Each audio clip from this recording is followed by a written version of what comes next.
एक रात जब मैं नशे में धुत होके छोड़ जाने वाले की बेवफाई पर रो रहा था, तब मुझे एक लड़की का मैसेज आया। लिखा था कि मैं आपसे बात करना चाहती हूँ। मैंने मैसेज इग्नोर कर दिया क्योंकि मुझे रूटीन में ऐसे मैसेजेस आते रहते थे। मेरा सोशल मीडिया अकाउंट हकीकत में मबनी दर्द पर लिखी दास्तानों से भरा हुआ था, जिसकी वजह से बहुत सारे लोगों के दिलों में मेरे लिए हमदर्दी थी और वो लोग मुझे मैसेजेस करते रहते थे। पर मुझे हमदर्दी से नफरत होने की वजह से मैंने कभी किसी को रिप्लाई नहीं किया था। उस लड़की के मैसेजेस बार बार आने लगे तो मैंने मोबाइल फ़ोन बंद कर दिया और सो गया। अगले दिन मैं शाम के 7 बजे जब नींद से उठा तो और अपना मोबाइल ऑन किया तो उस लड़की के कोई 200 मैसेजेस आए हुए थे। मुझे बहुत गुस्सा आया। मैंने उसे कॉल मिला दी। उसके कॉल अटेंड करते ही मैंने उसकी खूब इंसल्ट की और कॉल बंद करके उसे ब्लॉक कर दिया। थोड़ी देर में ही मुझे एक और रॉन्ग नंबर से कॉल आ गई। मैंने अटेंड की तो एक लड़की ने मुझे भाई बोलते हुए कहा कि मैं नूर की बहन बात कर रही हूँ। मैंने उससे पूछा कि कौन नूर? वो कहने लगी कि वही नूर जिसने सोशल मीडिया पे आपकी स्टोरी पढ़कर पिछले 7 दिनों से कुछ नहीं खाया। वही नूर जो पिछले 7 दिनों से लगातार रोई जा रही है। वही नूर जो पिछले 7 दिनों से सोई नहीं।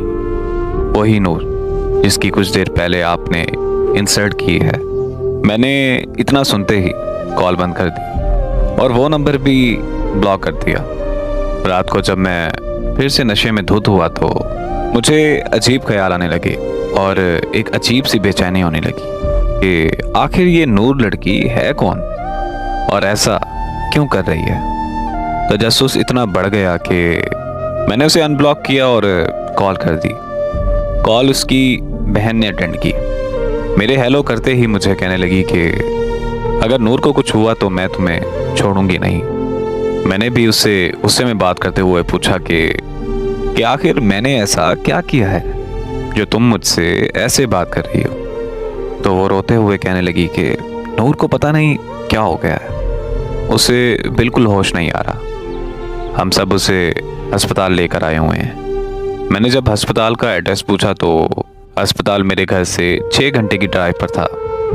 मैंने एक दोस्त को कॉल की कि हमें इस्लामाबाद जाना है। मेरा दोस्त आ गया और हम रात के 2 बजे इस्लामाबाद के लिए निकल पड़े। हम सुबह के 8 बजे इस्लामाबाद के अस्पताल पहुंच गए। वहां पहुंचते ही मेरी मुलाकात नूर की बहन से हुई।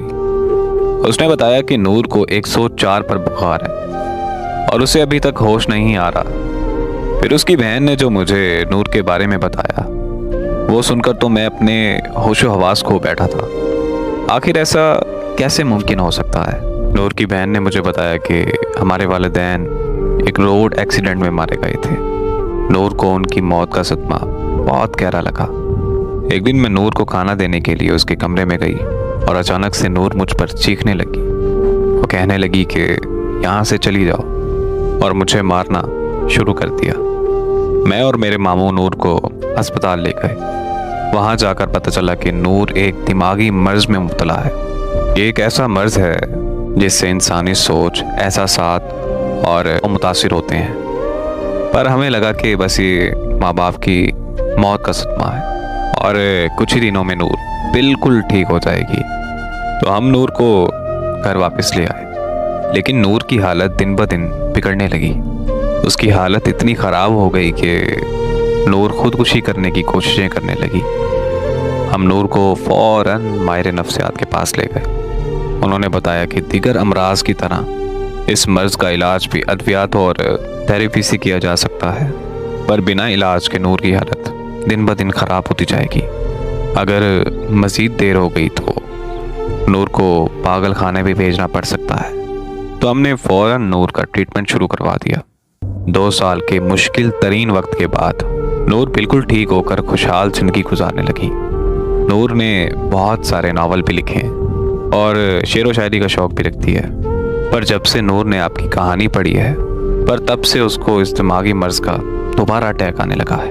नूर की बहन की बात मुकम्मल होते ही मुझे खबर मिली कि नूर को होश आ गया है और उसकी बहन नूर की तरफ भाग गई। मैं भी उसके पास जाना चाहता था, पर मेरे दोस्त ने मुझे रोक लिया। वो मुझे कहने लगा कि नूर तो पागल लड़की है, हमें उसे क्या लेना देना, चलो हम घर चलते हैं। मैंने अपने दोस्त से बोला कि अरे यार, मैं कौन सा नॉर्मल हूँ, मैं भी तो इतना पागल हो चुका हूँ कि किसी का कम बुलाने के लिए नशे का सहारा ले रहा हूँ। बस इतना कहकर मैं नूर से मिलने चला गया। नूर मुझे देखते ही उठकर बैठ गई। उसकी खुशी की कोई इंतहा ही नहीं थी। जिंदगी में पहली बार मैंने खुद की वजह से किसी के चेहरे पर खुशी देखी थी, और उसके चेहरे पर खुशी देखकर जो मुझे सुकून महसूस हो रहा था, वो सुकून मैंने पहले कभी महसूस नहीं किया था। मैं नूर के करीब जाकर बैठ गया और उससे उसका हाल चाल पूछने लगा, तो वो मुझे कहने लगी कि आपके आने से सब कुछ ठीक हो गया है। फिर हमने बहुत सी बातें की और कुछ देर बाद मैंने नूर से कहा कि अब मेरे जाने का वक्त हो गया है। नूर ने जब ये सुना तो पता नहीं उसकी हंसी अचानक से कहाँ चली गई। उसके हाथ पांव कांपने लगे और आंखें नम हो गईं। मैंने नूर की हालत देखते हुए अपने दोस्त को कॉल की और उसे कहा कि तुम चले जाओ, मैं बाद में आ जाऊंगा। इतना सुनते ही नूर के चेहरे पर मुस्कुराहट फिर से वापस आ गई। मैं और नूर 2 दिन तक अस्पताल में रहे। वो 2 दिन मेरी जिंदगी के सबसे खूबसूरत दिन थे। हमने एक साथ जीने मरने की कस्में भी खाई थी। 2 दिन बाद नूर को अस्पताल से छुट्टी मिल गई और हम दोनों अपने अपने घर चले गए। फिर हमारी फ़ोन पर दिन रात बातें होने लगी और ऐसे ही 1 साल गुजर गया। वो जहनी तौर पर बिल्कुल ठीक हो चुकी थी और मैं भी नशा मुकम्मल तौर पर छोड़ चुका था। यहाँ तक कि हमारी शादी के लिए हमारी फैमिलीज़ भी रजामंद हो चुकी थी। ज़िंदगी में सब अच्छा चल रहा था कि अचानक एक खबर ने मेरी दुनिया हिला कर रख दी। मुझे पता चला कि नूर की बहन की मौत हो गई। ये खबर मिलते ही मैं नूर के घर पहुंच गया। वहां पहुंचकर पता चला कि नूर की बहन ने प्यार में धोखा खाने के बाद खुदकुशी कर ली और नूर को फिर से वही दिमागी मर्ज का अटैक आया। नूर को अस्पताल में फिर से एडमिट कर दिया गया। वहां नूर के दिमाग की शरीयान फटने से नूर को ब्रेन हेमरेज हो गया और 6 दिन बाद नूर की भी मौत हो गई।